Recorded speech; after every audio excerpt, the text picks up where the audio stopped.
The hashtag from celebrity engagements to breaking news and world events.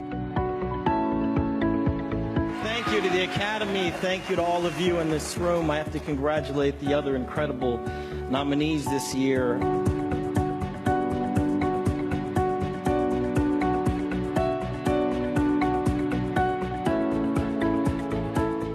Today's news is mobile and on demand more than ever. This is the place to be, and that is social media.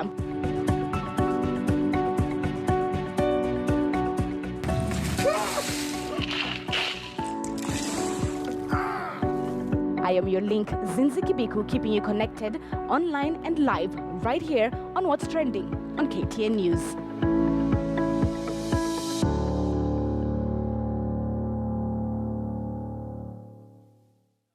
From the county of Nyeri, I am Carol Nderi, and this is KTN News. This is KTN News.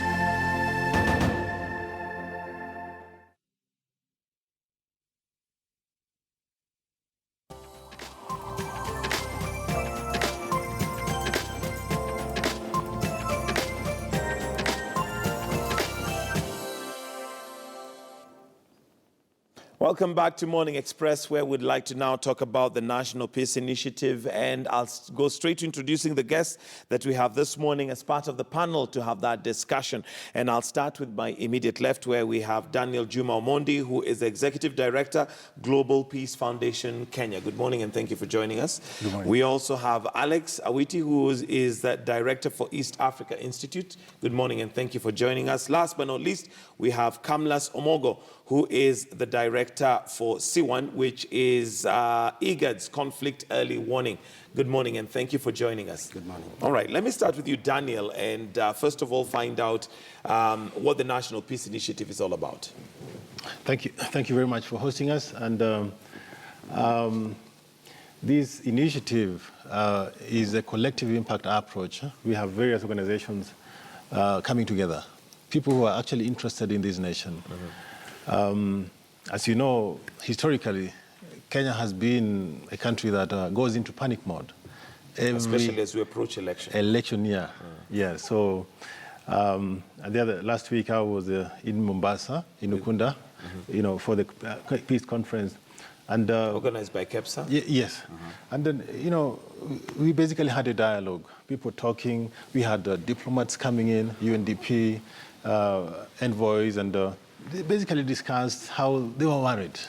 And it came out that the economy of the country actually, is resilient. But whenever we approach an election, it takes a nosedive.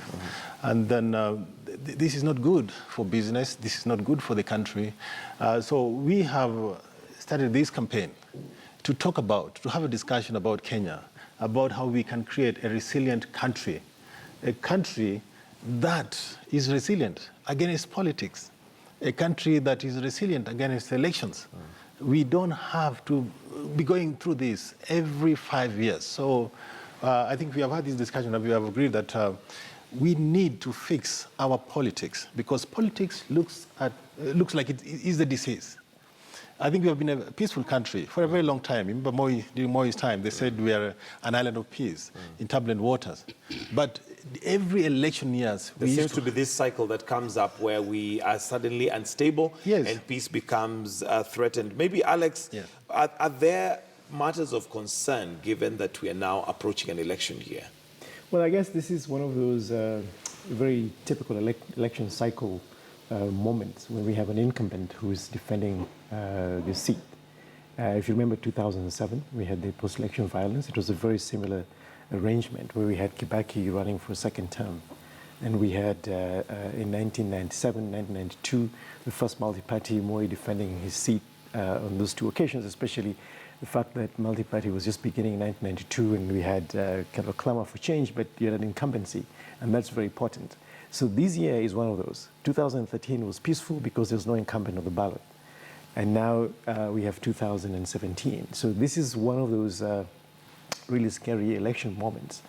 And as Daniel has pointed out, election and politics and the economy so entwined, to a point where you begin to see massive layoffs. You begin to see, as you read in the headlines in the Business Daily, loan defaults. A lot of those are the panic kinds of behavior situations that we see. Yeah, by investors, and there's going to be a lot of capital flight. As David D has shown, every election time, the economy, the GDP dips actually very dramatically. So if you've been watching the trends, we're about 6.3 now.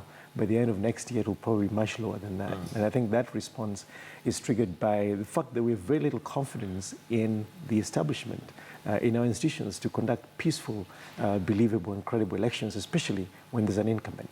Okay. Kamlas, isn't that just a natural cycle that when we're going to election, generally speaking, investors will hold back a little bit simply because they don't even know which way things are going to go when it comes to the new government? Isn't that just a natural thing? Or is it something that is unique to possibly Kenya? I wouldn't think that it is something that is just unique to Kenya. It's a natural thing. You see what's even happening in the US. Just when the elections were about to take place, you could see how the stock market was behaving. It's an indication that the panic is always there because of the uncertainty of what is likely to happen. And so even here in Kenya, I think to me it's something that is not abnormal. It's normal that we would be expecting that. The challenge here is how then we are able to anticipate those challenges and then try to find better ways of addressing them before it becomes negative. Otherwise, I think the signs are out there that the political space is becoming very tensed. Even in the areas that you would normally not be thinking that some kind of violence would be anticipated is already starting to come out. So yes, we have reasons to be more concerned that the developments might not be good, but not to say that all is lost, in the sense that we are also conscious that there are a lot of efforts that are being put in place. For example, the National Peace Initiative is one of them, and there are several other initiatives that are being put in place. So yes, there are issues that are of concern, but there are also good processes that are being put in place to be able to address the situation or preempt. All right. Alex, what are some of the processes that you've put in place to address now this particular issue? Well, one is that we have the benefit of hindsight, that we remember 2007. And I think what we really want to move through this National Peace Initiative is to get an issue-focused election that boils out all of these personality, ethnic conflicts and bring the politicians to speak about the issues that concern Kenyans. We conducted a survey in 2014 and 2015 in all of East Africa, but I'll speak about the Kenyan part of the survey. The youth are very critical. They're about 80%, that is people aged below 35, but about 80% of the population. And that means that there can be no conversation about the development of this country going forward that disenfranchises them or marginalizes their interests. So we need to get them on board, because usually they're the cannon fodder. When you see folks throwing rocks and stones and blocking roads, it's that demographic. Can we bring them into the conversation? Can we create an opportunity for them to participate in a more enlightened, peaceful way in the election? In that survey, over 90% of them say that their voices matter and that they have the power to make a difference. Can we cause them to vote peacefully? But again, there's a risk, because 40% of them say that they will only vote for someone who bribes them.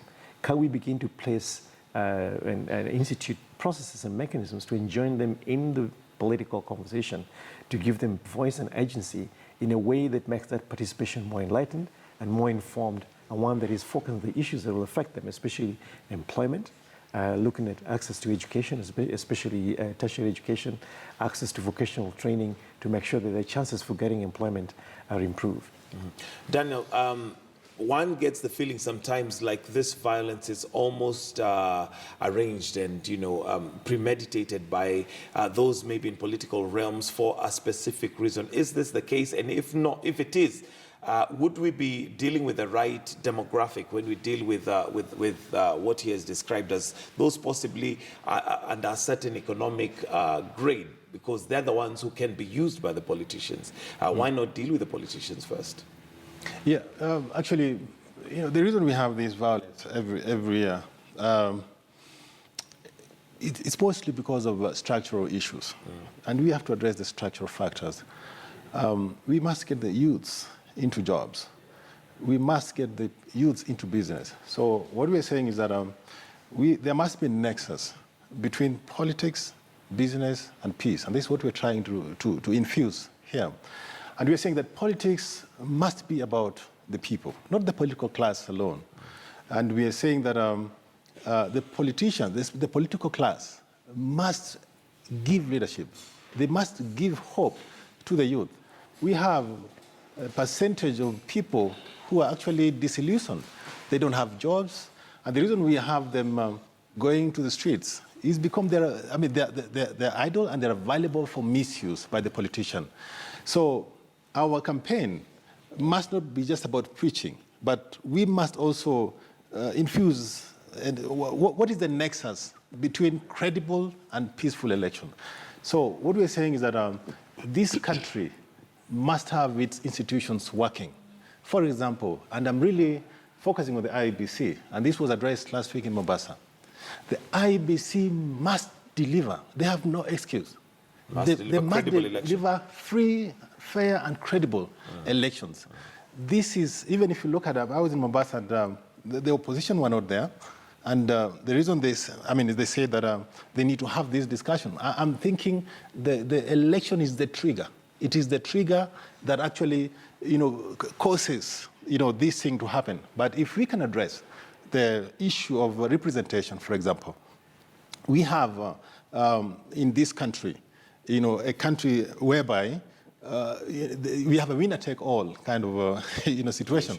And I was seated next to Honorable Sakaja, and I was surprised. He came up with an idea that how about fixing our constitution to address the issue of misrepresentation? Because we have a nation that is divided between CORD and Jubilee. And when Jubilee wins, they think that it is their time to actually, as you said, kukula nyama, you had that kind of language. So, but we need to educate these people that when you are the president, you become, the day you are sworn in, you become the president of the Republic of Kenya. And you are responsible for developing the whole country, including the opposition areas. And the opposition should also know that they have a responsibility to provide leadership. So I think it's a learning time. Elections are very competitive, and you saw what happened in the US the other day. Very competitive. But then we must not make our people die because of elections. It must be like a football game, whereby you support Arsenal, I support Man U, but at the end of the day, we come together and still and we sit move down forward and have as a nation. decent conversation. All right, because of time, we'll have to wind up. Yes. Alex, your closing comments and maybe what you'd like Kenyans to know when you talk about national peace. Well, what I think is important is for us to begin to try and figure out how do we, as Daniel said, how do we make the institutions of this country work? I think what Sakaja is saying is completely unfortunate, because we have the institutions that basically constrain the president to act within the expectations of national cohesion. The government should be a balanced government. It doesn't matter who is in power. Why should politics become an ethnic competition? It should be about issues. It should be about competing agendas for national development. And it should not be that when one person from one tribe, of course there's always going to be one person from one tribe sitting in that office, it should not disenfranchise or disadvantage any other person from another part of the country. We should all see ourselves as Kenyan. And the fact that Mr. Kenyatta is a president should not make anybody else who is not Kikuyu feel that they're not part of the whole.